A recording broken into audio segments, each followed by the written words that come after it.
I'm going to read Genesis 37. So, Joseph's dreams. Jacob lived in the land where his father had stayed, the land of Canaan. This is the account of Jacob's family line. Joseph, a young man of 17, was tending the flocks with his brothers, the sons of Bilhah and the sons of Zilpah, his father's wives, and he brought their father a bad report about them. Now Israel loved Joseph more than any of his other sons, because he had been born to him in his old age, and he made an ornate robe for him. When his brothers saw that their father loved him more than any of them, they hated him and could not speak a kind word to him. Joseph had a dream, and when he told it to his brothers, they hated him all the more. He said to them, "Listen to this dream I had. We were binding sheaves of grain out in the field when suddenly my sheaf rose and stood upright, while your sheaves gathered around mine and bowed down to it." His brothers said to him, "Do you intend to reign over us? Will you actually rule us?" And they hated him all the more because of his dream and what he had said. Then he had another dream, and he told it to his brothers. "Listen," he said, "I had another dream, and this time the sun and moon and 11 stars were bowing down to me." When he told his father as well as his brothers, his father rebuked him and said, "What is this dream you had? Will your mother and I and your brothers actually come and bow down to the ground before you?" His brothers were jealous of him, but his father kept the matter in mind. Joseph sold by his brothers.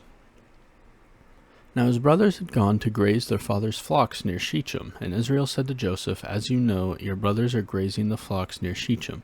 Come, I am going to send you to them." "Very well," he replied. So he said to them, "Go and see if all is well with your brothers and with the flocks, and bring word back to me." Then he sent him off from the valley of Hebron. When Joseph arrived at Shechem, a man found him wandering around in the fields and asked him, "What are you looking for?"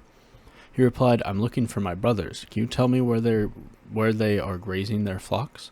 "They have moved on from here," the man answered. "I heard them say, 'Let's go to Dothan.'" So Joseph went after his brothers and found them near Dothan. But they saw him in the distance, and before he reached him, they plotted to kill him.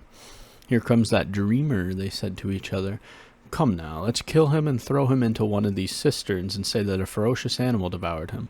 Then we'll see what comes of his dreams." When Reuben heard this, he tried to rescue him from their hands. "Let's not take his life," he said. "Don't shed any blood. Throw him into this cistern here in the wilderness, but don't lay a hand on him." Reuben said this to rescue him from them and take him back to his father.